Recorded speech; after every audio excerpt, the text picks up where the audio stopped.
Assalamualaikum warahmatullahi wabarakatuh. Kami dari kelompok 13 akan membahas materi tentang filsafat dalam pendidikan Al-Quran. Baik, untuk pembahasan pertama yaitu membahas tentang pengertian filsafat. Sebagaimana kita ketahui bahwasannya filsafat pendidikan Islam atau filsafat di dalam Islam menurut Al-Farabi berasal dari bahasa Yunani atau yang berarti filosofia, yang secara harfiahnya berarti itu adalah hikmah. Namun pada hakikatnya atau secara harfiahnya filosof atau filsafat ini merupakan artinya cinta atau mencintai sesuatu atau mencintai suatu kebenaran. Nah, kata filsafat ini juga berarti adalah yaitu proses pemikiran atau berpikir secara mendalam berdasarkan landasan Al-Quran dan Sunnah. Nah, jadi dapat kita pahami bahwa filsafat merupakan suatu proses berpikir secara lebih mendalam, sedalam-dalamnya mengenai pendidikan Islam yang bersumber dari Al-Quran dan Sunnah, yang merupakan cara berpikir secara lebih mendalam tentang penciptaan langit maupun penciptaan bumi agar manusia bisa memahami hakikat penciptaan langit dan bumi tersebut. Baik, untuk pembahasan pertama tentang Quran Surah Al-Baqarah ayat 73 dan 242. Mungkin untuk ayat maupun artinya, mungkin teman-teman bisa membacanya di makalah. Namun di sini di materi kami akan langsung menjelaskan atau memberikan penjelasan tentang penafsirannya. Nah, pada penafsiran ayat ini yaitu berhubungan dengan ayat mana yang berhubungan dengan anggota tubuh hewan yang sudah disembelih. Kemudian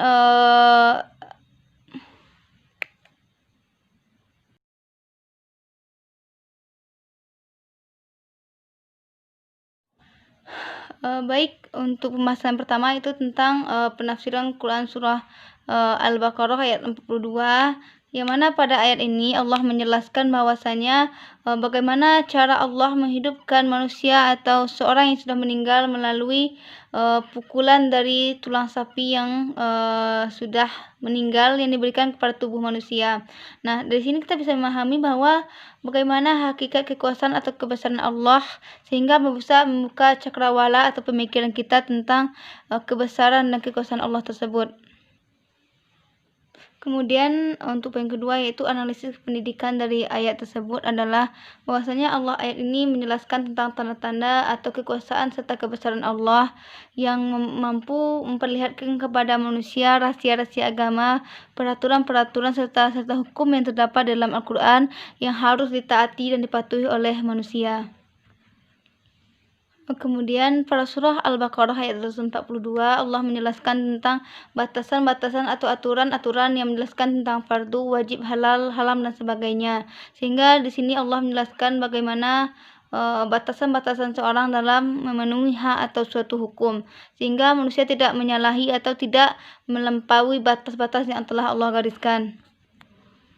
Nah, kemudian analisis pendidikan dari surah Al-Baqarah ini yang kedua ini adalah bahwasanya Allah menerangkan hukum-hukumnya serta dijadikan sebagai pedoman atau acuan bagi manusia demi mencapai kemaslahatan atau kebaikan umat. Kemudian adalah surah Al-Imran ayat 118 yang mana dalam ayat ini Allah menjelaskan kepada kita bahwasanya kita boleh berteman dengan siapapun dan dari manapun asalnya, tetapi tidak dalam hal akidah atau keyakinan, sebab hal ini akan membahayakan atau memberikan dampak negatif terhadap keimanan kita, agama, keluarga maupun orang sekitar kita. Sehingga Allah menjadikan ayat iman dengan siapapun dan dari manapun asalnya, tetapi tidak dalam hal akidah atau keyakinan, sebab hal ini akan membahayakan atau memberikan dampak negatif terhadap keimanan kita, agama, keluarga maupun orang sekitar kita. Sehingga Allah menjadikan ayat ini untuk sebagai peringatan bagi manusia, sebagai suatu acuan bagi manusia agar manusia itu berpikir dan memiliki pemahaman terdahulu sebelum menjadikan seseorang sebagai teman atau sebagai sahabatnya. Jadi harus menggunakan akal pikirannya untuk menentukan baik atau tidaknya seseorang sebagai teman dalam hidupnya. Dan analisis pendidikan dari surah ini adalah bahwasanya dalam ayat ini kita dilarang oleh Allah menjadikan orang kafir sebagai teman akrab dan melarang mereka menjadi orang kepercayaan kita, dan kita jangan menjadikan mereka sebagai pemimpin serta orang yang sangat kita percayai, karena mereka tidak akan berhenti untuk merusak atau menyusahkan kita, sehingga kita harus berhati-hati dalam menyikapi hal demikian itu. Mungkin hanya itu. Terima kasih. Saya kembalikan kepada teman saya. Yang selanjutnya akan disampaikan oleh teman-teman saya yang selanjutnya. Mungkin hanya itu. Terima kasih.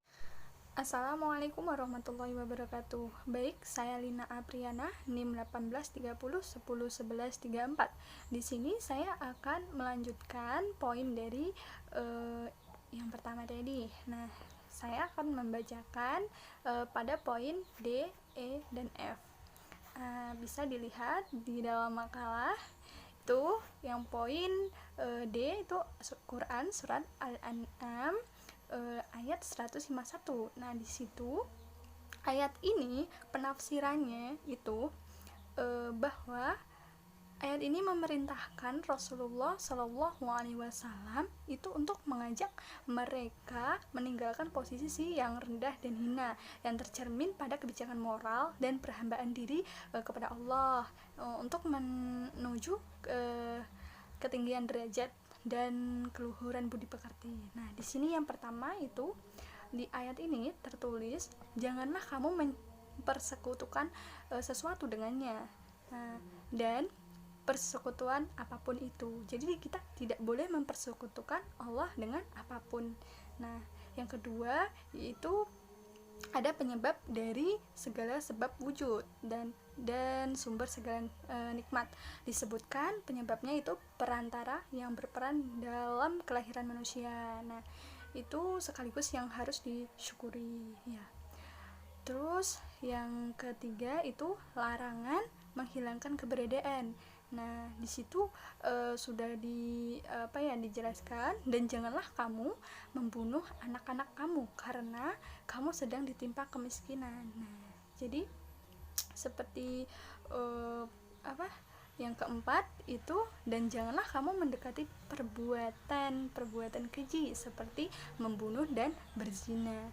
Nah, yang kelima di sini juga ada dan janganlah kamu membunuh jiwa yang memang diharamkan Allah membunuhnya kecuali berdasarkan sesuatu sebab yang benar. Nah, yakni berdasarkan ketetapan yang jelas ya. Jadi kalau tidak ada hukum syar'inya, maka tidak diharamkan untuk membunuh ya gitu, berdasarkan sesuatu sebab yang benar. Nah, gitu. Nah, terus analisis pendidikannya di sini itu larangan untuk berbuat syirik. Nah, yang kedua itu berbuat baik kepada orang tua, jangan durhaka kepada orang tua. Nah, yang ketiga itu larangan membunuh anak. Yang keempat itu larangan mendekati perbuatan keji seperti zina, maksiat dan lain-lain ya. Yang kelima itu larangan membunuh jiwa yang diharamkan. Jadi membunuh jiwa itu diharamkan. Nah, seperti itu ya. Lalu lanjut ke poin E, yaitu Quran surat Yusuf ayat 2. Nah, di sini juga dijelaskan penafsirannya itu Al-Quran ini diturunkan dalam bahasa Arab. Nah, ya maka wajib hukumnya untuk kita mempelajari dan berusaha untuk memaknai isi dari Al-Quran tersebut. Nah, jadi di samping Al-Quran ini juga memuat banyak tentang ilmu pengetahuan yang bermanfaat buat kehidupan kita sehari-hari. Nah, mungkin kita harus mengamalkannya ya, karena di dalam Al-Quran juga sudah banyak itu petunjuk-petunjuk untuk pedoman hidup kita. Nah, seperti itu. Lalu analisis pendidikannya itu Allah Subhanahu wa taala memilih bahasa Arab sebagai bahasa kitab sucinya yang terakhir, bukan saja karena bahasa Arab, tetapi juga karena bahasa Arab ini diakui gitu oleh pakar bahasa adalah bahasa yang terkaya kosakatanya ya, dan sangat rinci kaidah kebahasaannya, sehingga dapat menghindari mitra bicaranya dari kesalahpahaman, memahami maksud ayat-ayatnya seperti itu. Nah, yang poin F yaitu Quran surat Al-Nur ya ayat 61. Nah, di sini dijelaskan itu penafsirannya, orang buta, pincang dan sakit tidak ada halangan bagi mereka untuk tidak turut berperang. Nah, tafsirannya itu karena setelah itu Allah juga menerangkan bahwa sebenarnya tidak menjadi halangan makan pada beberapa tempat ya, walaupun tidak memberitahu atau meminta izin terlebih dahulu, kecuali kalau memang dilarang. Nah, seperti itu. Nah, analisis pendidikannya di sini yaitu pada ayat ini Allah menerangkan hukum makan di rumah sendiri dan di rumah kaum kerabat. Hal ini dibolehkan. Nah, seperti itu. Di dalam Islam itu asal tuan rumahnya itu tidak merasa keberatan ya, tidak merasa keberatan sedikit pun, walau yang ikut makan itu bersama orang yang cacat seperti pincang atau sakit. Nah, selanjutnya bila seorang muslim masuk ke rumahnya sendiri atau ke rumah salah seorang famili atau kerabat, nah hendaknya ia mengucapkan salam terlebih dahulu yang seperti yang telah ditetapkan oleh Allah ya gitu. Jadi kesimpulannya pada ayat ini itu seorang muslim baik itu sehat atau cacat janganlah merasa keberatan gitu ya, keberatan makan di rumah family atau kerabatnya gitu, bila benar-benar family dan kerabatnya itu tidak keberatan dan tidak memberatkan. Dan juga ayat di atas itu ya mengajarkan untuk mengucapkan salam sebelum masuk ke dalam rumah. Nah, mungkin hanya itu saja yang dapat saya lanjutkan. Nah, poin G dan sampai terakhir akan dilanjutkan oleh rekan saya. Terima kasih. Assalamualaikum warahmatullahi wabarakatuh. Perkenalkan, nama saya Sela Prina Putri, NIM 1830101148. Baiklah, saya akan melanjutkan presentasi dari teman saya tadi, bagian G, H, dan I, yaitu surah Al-Syura ayat 28 yang berbunyi, A'udzubillahi minasyaitonirrajim. Bismillahirrahmanirrahim. Qala rabbukum wa rabbul abaikumul awwalin. Artinya, Musa berkata pula, Tuhan kamu dan Tuhan nenek-nenek moyang kamu yang dahulu. Asbabul nuzul ayat ini, sepanjang penelusuran Pemekah tidak menemukan asbabun nuzul ayat ini. Penafsirannya, tafsir Al-Misbah oleh Muhammad Quraisy Syihab, yaitu Musa berkata, jika memang kalian berpikir dan terbenamnya matahari dengan suatu ketetapan yang sangat teliti merupakan bukti yang akan adanya Sang Pencipta. Tafsir Jalaluddin Al-Mahali dan Jalaluddin Asy-Syuyuti, yaitu berkata, Musa, Rabbi yang menguasai timur dan barat dan apa yang ada di antara keduanya itulah Rabbi kalian. Jika kalian mempergunakan akal, maka berimanlah kepadanya. Menurut tafsir Al-Musyayyar oleh tim Mujamah Rajahat Arahan Syekh Al-Alama Darsahi bin Muhammad Alu Asyahi, yaitu Musa berkata, dia adalah Rabbi timur dan barat dan apa yang ada di antara keduanya dan apa yang terjadi pada keduanya berupa cahaya dan kegelapan. Hal ini semestinya cukup membuat kalian beriman kepadanya, semata bila ia memang kalian memang termasuk orang-orang yang berakal dan merenung. Analisis pendidikan. Dalam ayat di atas, jawaban Nabi Muhammad mengisyaratkan Dalam ayat di atas, jawaban Nabi Musa mengisyaratkan bahwa kekuasaan Allah SWT tidak terjangkau oleh kekuasaan siapapun, tidak juga zat-zatnya oleh pengetahuan makhluk. Memang Fir'aun hanya merasa dirinya Tuhan satu bangsa yang berada pada sebagian wilayah lembah Nil. Sedang itu hanya kerajaan semut yang sangat kecil bagaikan debu di tengah alam raya yang sangat luas. Jawaban itu juga mengundang Fir'aun dan siapapun untuk memperhatikan alam raya yang sebagian darinya adalah langit dan bumi. Yang poin A, Surat Al-Ghafir ayat 67, yang artinya, Dialah yang menciptakan kamu dari tanah, kemudian dari setetes mani, sesudah itu dari segumpalan darah, kemudian dilahirkannya kamu sebagai seorang anak, kemudian kamu dibiarkan hidup supaya kamu sampai kepada masa dewasa, kemudian dibiarkan kamu hidup lagi sampai tua. Di antara kamu ada yang diwafatkan sebelum itu. Kami perbuat demikian supaya kamu sampai ke ajal yang telah ditentukan, dan supaya kamu memahaminya. Asbabun nuzul ayat tersebut, sepanjang penelusuran pemakalah tidak menemukan asbabun nuzulnya. Penafsiran, kata at-taqilun terambil dari akala, yang pada mulanya berarti mengikat.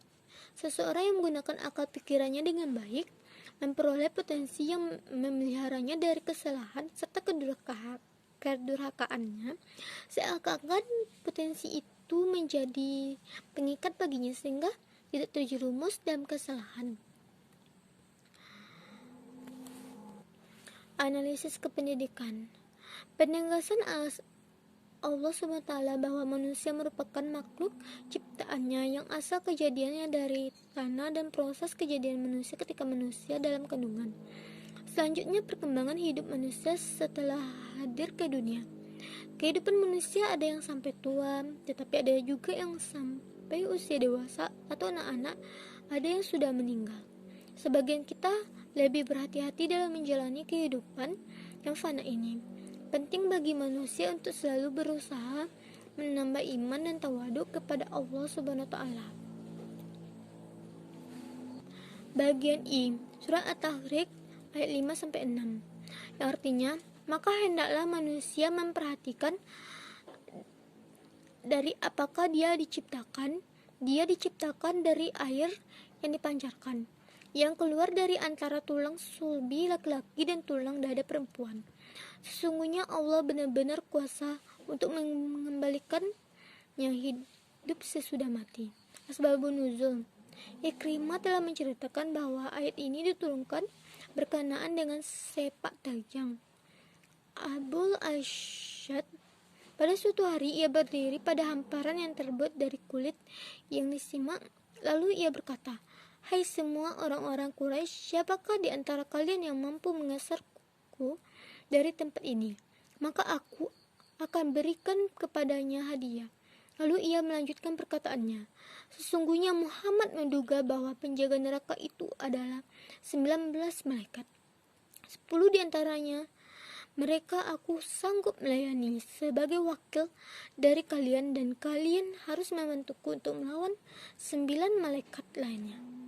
Penafsiran ayat tersebut, salah satu bukti pemeliharaan Allah atas manusia dan kekuasaannya adalah adanya kejadian manusia itu sendiri. Maka karena itu, manusia diperintahkan untuk memikirkan hal tersebut agar mereka dapat sampai kepada kesimpulan bahwa ada pemeliharaan dan ada juga pengawasan yang selalu menyertainya. Analisis kependidikan. Seorang harus berpikir tentang proses penciptaan dirinya agar dia mengetahui kemampuan Allah Subhanahu wa taala untuk mengetahui hal mulai dari menciptakan sampai membangkitkan. Sesungguhnya manusia diciptakan dari air yang dipancarkan ke dalam rahim, yaitu air mani laki-laki dan perempuan. Seorang anak tercipta dari campuran dua air mani tersebut, kemudian campuran air mani tersebut berada di dalam rahim hingga akhirnya berbentuk janin dengan seizin Allah Subhanahu wa taala.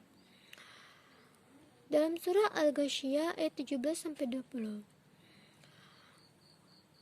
yang berbunyi, Bismillahirrahmanirrahim. Afala yaqduruna ilal ibilil kahfal ulil qads wa ilal sama'il kayfal rufi'at. Sadaqallahul azim. Artinya, maka apakah mereka tidak memperhatikan unta, bagaimana dia diciptakan, dan langit bagaimana ia ditinggikan. Asbabun nuzul dalam surat tersebut, Iman Ibnu Jarir dan Iman Ibnu Abu Hatim telah mengatakan sebuah hadis melalui Qatadah yang menceritakan bahwa ketika Allah menggambarkan kenikmatan-kenikmatan yang terdapat di dalam surga, orang-orang yang sesat merasa takjub dengan hal tersebut, maka Allah Subhanahu wa taala menurunkan firman-Nya.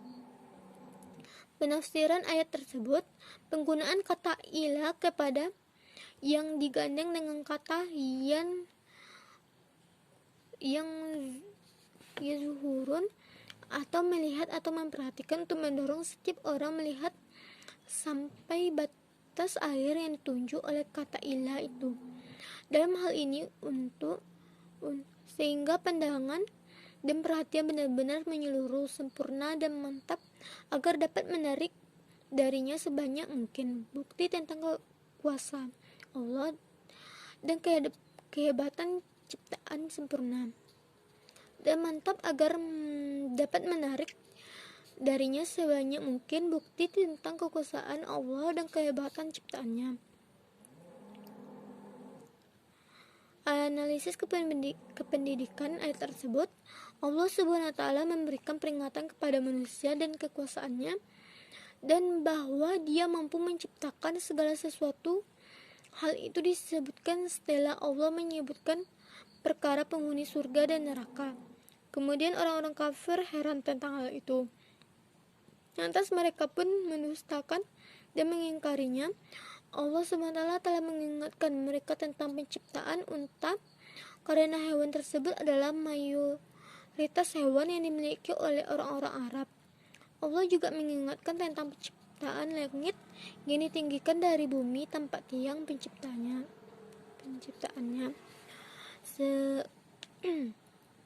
Demikian, saya kembalikan ke moderator. Assalamualaikum warahmatullahi wabarakatuh.